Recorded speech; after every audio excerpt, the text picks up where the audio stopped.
Hey, it's Greg here with MaritimeGardening.com, and I thought I'd do a video today talking about a number of tricks you can use to get your soil thawed out at the beginning of spring. It's last week of, or around the last week of March, and April's just around the corner. And there's some things you can plant them and get them germinated if your soil's thawed out and your soil's, reasonably workable, right? Not everything, but there's some things you can plant. So it's in your interest as a gardener if you want to get some lettuce and spinach and stuff like that in the garden. There's reasons you want to do that to get your soil thawed out. So I'm in the backyard right now. I thought I'd show you. This is part of the backyard where you can see there's snow on the ground. Now you look at the rest of the backyard, no snow, right? But there's snow here. And why is that the case? Because that direction is south. It's sort of on an angle all the day. The sun is not directly overhead, it's on an angle. And so this part of the yard is in the shade all the time because of this tree line here, right? These trees are, 20 feet high, maybe even higher, right? And they're just causing all this shade. And so the snow, this whole property was covered in snow. We had snow this week and last week. The snow is gone everywhere, but it's still here. And the ground's frozen underneath that snow. Now let me take you to the garden. All right, now we're in the garden, and you can see there's no snow anywhere in the garden, just like in the backyard. But I want to focus right now on this side of the garden, because this is facing south. Okay, now I want to show you what I've done, and a couple other little tricks for getting the soil thawed out. So in this bed here, I've got some lettuce planted. But to get the soil thawed out, I had to put this dome over the soil to create a little microclimate. And it should be on there right now. I took it off a couple days ago because it was raining and I wanted it to get a good watering. I forgot to put it back on. But what I did was that all along this tree line, right, I cut back anything that was growing within 10 feet of the fence. I cut it down. You can see the stumps, relatively freshly cut stumps, right? I was out here with my kids and we just cut everything down and we threw all the branches in the woods over there, right? So it'd be a great place for birds and stuff to hang out, right? But yeah, I cut down everything within 10 feet of the fence on this side, right? Because remember, the sun's over there in the morning, it's over there in the afternoon, and it's on an angle, right? The sun doesn't go directly overhead this time of year. It goes on an angle. It's tilted into the south. So everything's from the south on an angle, and so anything that's high will cast shade on the garden. So I cut down all those trees, and there's still lots of things growing here. Don't worry about that. And I got a whole forest behind me. But even the trees that are beyond that 10-foot perimeter, I cut the tops off, right? So that you can see over there and over there, freshly cut, right? I topped off that spruce tree. I topped off that big spruce tree. Everything on the southern side that's near the garden, I cut the top off it, right? Because eventually these maples here will leaf out, that birch will leaf out, right? And of course these evergreens, they're always greened out. So I cut the tops off of those, and you cut the top off an evergreen, it'll still live and it'll keep going. It'll just, it'll take it quite a while to sort of create a new central leader if it ever does. So I'm happy continuing to have the spruce tree there. It just needs to be a short spruce tree. So that's the solution, right? I mean, if you were in a residential area and everything had to be beautiful, that's different, but I'm not. So I have the freedom to do this sort of thing, right? I expect it's going to make a huge difference in the garden this year, right? Because it allows the sun through. And everything in your garden runs on sun, at least in this part of the world, right? The plants need sun, the leaves need sun, and the soil needs sun on it to get warm, to thaw out. And the plant roots need the soil to be a certain temperature in order for them to do their thing. Now eventually I'll get it all mulched up, right? Like this garlic garden over here. But for this time of year, so let's just talk about a few things. Now, aside from cutting down a whole bunch of trees and removing everything, get rid of shade, that's important, right? Another strategy to get the soil warmed up is to take the mulch off temporarily, right? Because the mulch shields the soil from the sun, which is good. But this time of year, if you're trying to get things heated up, you're trying to get the sun's energy, the heat, into the soil, take the mulch off for a few weeks, right? Take the mulch off until you see your plants get about 6 inches high, and then just put it back on. Everything will be fine. I mean, I think permaculture people get a little bit overboard with keeping everything mulched all the time. I mean, it's important, it's valuable, and it's a really good thing to do. But if you scrape it off for 3 weeks or a month in spring to get things warmed up, it's totally fine. All the living things in the soil will be fine if you just take it off and then put it back on. You don't have to worry about it, right? It's not a doctrine. It's a good idea. Keeping the soil mulch is a really good idea. Beneficial in many, many, many ways. But in early spring, if you live in a place like I do, where it gets below freezing every night, right? And even during the day, the temperatures are, it's really cold right now. I mean, this hand's kind of going numb right now.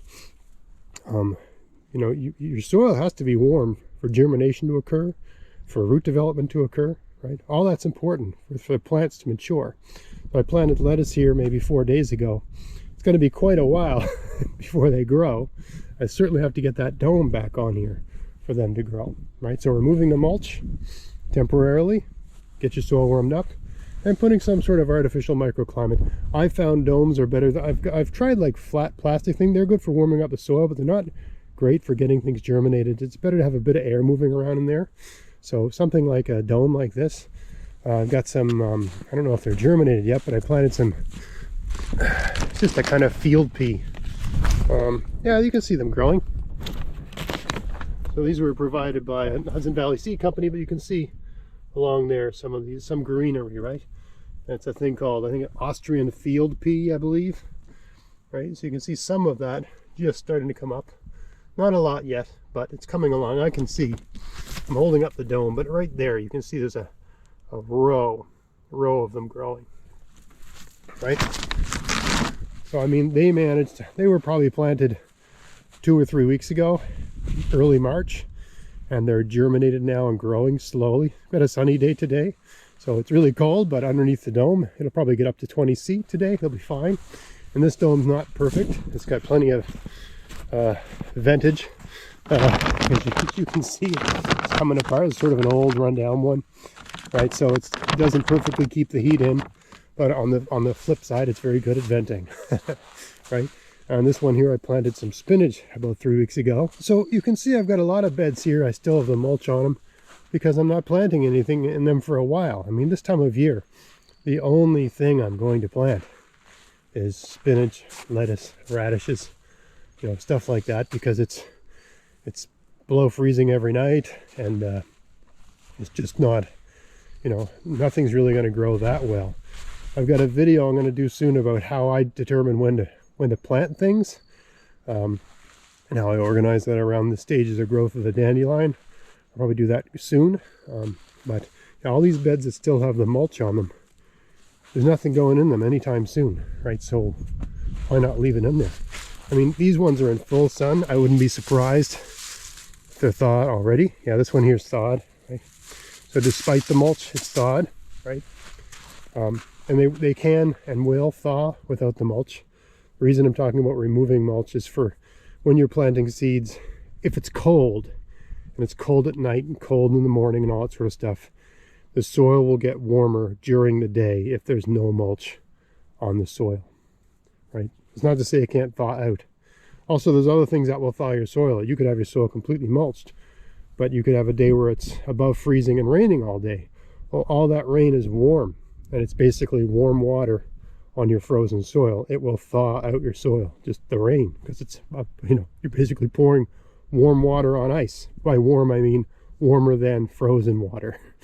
Right? If you take an ice cube and you put it in a glass of water that's, you know, 8 degrees above freezing, the ice cube will melt, right? Because of that whole temperature exchange, right? So yeah, like here I've got my garlic growing, right? And they're just getting started. This bed's mulched. I'm not going to remove the mulch on these garlic beds because they're thawed. The garlic will grow. They don't mind the cold temperatures. I mean, it also depends on what you're trying to plant and how tolerant it is of colder soil. I mean, as far as I can tell, for garlic, as long as the soil's thawed and the sun is shining, and there's a number, there's some degree of heat, they seem to get going, right? So there's no point in removing this mulch and just having all the weed seeds in the soil germinate. I'm happy just to leave it as is, right?